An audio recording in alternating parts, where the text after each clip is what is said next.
And the other one I think is quite unusual and beautiful in its own way is the crowd song. Oh yeah. Yeah. You know, is that did that actually happen live first time, or did they have to practice, or what? Well, no. This had been sort of brewing in my head for years because I'd been interjecting this call and response for maybe a decade, you know, different shows around the world. And at some point, I would always lose the audience. And I remember thinking, you know, it's more exciting when you can get to the point where you almost lose them. But it's a shame to lose them because it breaks that tether, you know, and what you're doing during a performance is you're trying to build a bond with the audience, so the band and the audience is one, and you're experiencing the concert together. And so I thought, you know, I've been doing this the wrong way around. I should write this piece. They should know it. And then when they come, they should be, you know, the hope is they'd be willing to participate. Yeah. And then we truly are doing it together. Exactly. So, but every time I tried to write it, it just sounded silly. And for a long time I figured, well, what is that? Why is it that I can improvise it and it seems right at the time, but when I go to formalize it at home or in the studio, it sounds rather stiff or, you know, just kind of silly or something. So I thought, well, I'll just, you know, once a day I'll set up a beat and set up my Pro Tools and I'll just improvise. I won't sit down, you know, and think like a professional musician. I'll just, you know, record myself playing as if there were an audience, and then I'll put that file away and then I'll go back to work on my other stuff, you know. So one day when I was playing around with it, I had a guitar that had some heavier strings on it, and I started playing this this riff over this beat, and by this time my imagination had sort of gotten away with me, and I was thinking, what if I was doing a gig on the Starship Enterprise, and it was a, you know, Star Trek series, and I was on the holodeck, and I was trying to get all the people who work on the ship there to sing along and dance. So the first thing I did is I came up with these funny loops using the Star Trek sounds from the original TV show from back in the 60s. The reason why I'm telling you this is because it's a funny legal story in the end. And that kind of got me in the mood because it was really random, and that's what I realized that was the element I needed. It couldn't sound like I really knew what I was doing. That something about it had to sound like I was just coming up with these riffs and they didn't really go together. So every time I did a performance, it would start with these weird sounds from the bridge and sick bay and the transporter beam or something like that with this beat, and then it would sort of, you know, kick off that random vibe in my head. And I improvised this piece, and for some reason I started playing that little classical piece, the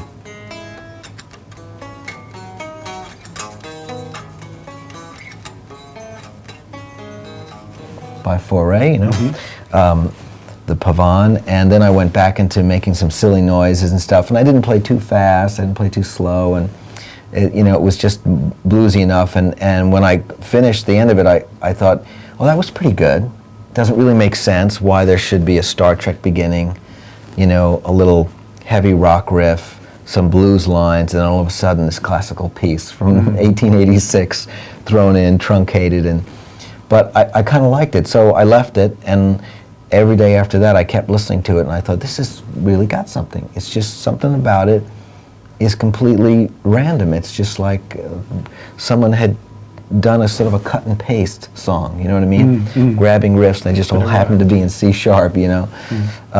So then I went back and I learned the part, because it was pretty rough when I was improvising it, and I figured out how I really wanted the guitar to sound, and then I did a professional job of recording it. And then, of course, trying to get the recording of the audience was something we didn't know we could do, but I had to leave that up to Mike Fraser, because we were recording in Vancouver, which is not a city that I really know anybody in, so it was up to him to invite about 30, 35 people to the studio. Is that all this is? Yeah. That sounds like thousands. Yeah, it does. And we before we did the first take, we were quite nervous whether or not it was going to work, and we only had one evening to get it right. And this was after months of trying to figure out if there was a software program or samples out there, which I thought there were, but there aren't, to help us do this. So once we realized we have to do it for real, we started just to improvise. So we had, you know, maybe 4 mics, a group of people, mostly just friends, a couple of kids, you know. We had about 5 or 6 musicians, which really helped. And we picked one of the guys out and we said, you just, you know, direct, because sometimes people don't notice where the notes are ending and they'll just sing the same ending note, you know. Right. And I played along in the other room, but I was playing live and they were hearing me, but it wasn't what we wound up using on the actual recording, because that had already been done. The drums had already been done by Jeff a few days earlier. And so anyway, after the first or second or third take, suddenly the thing was huge sounding, and we realized, well, this is going to work, it's going to be great.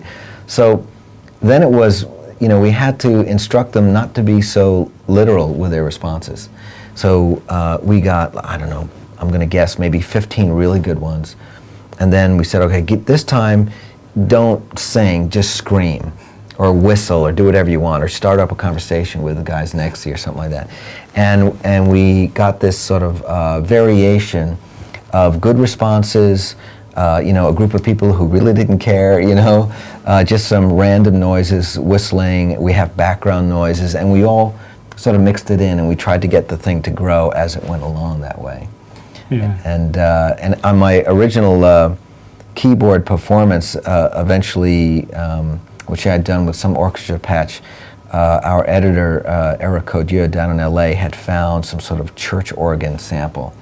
So he wound up changing the sound and just keeping the performance together. And it just turned out to be exactly what we were looking for. But at the end, right until the very last day that we were mixing, Paramount Pictures in Los Angeles would not respond to the legal question of whether or not I had the right to use the, you know, 1.5 seconds of a little computer noise from a TV show in 1960.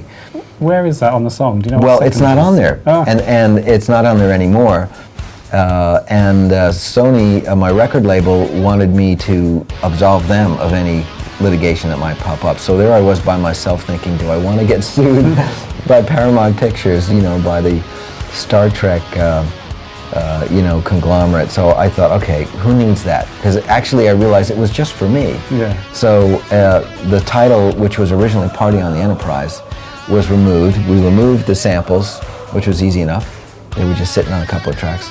And we reverted to the working title, which was Crown Chant. Yeah, so good. I love it when the crowd start going, hey, hey, that's a great bit. Yeah. We were kind of improvising as we went along. Did they know how to do that though? I mean, how did they all know to sing hey at the same time? Well, because we told them. Right. Yeah, after we got them singing the first part, then we was like, hey, let's get them to sing hey. And then we were just sort of making it up as we went along. And the great thing is that now, when we play it every night, it's incredible, because everybody knows exactly what to do. And they all know the 4/8 bit at the end as well. They do, which is great. And I have to say, in Quebec, you know, when we were in North America, specifically Montreal, they were incredible. I mean, they made the people from Toronto and New York look silly because they knew the melody so well.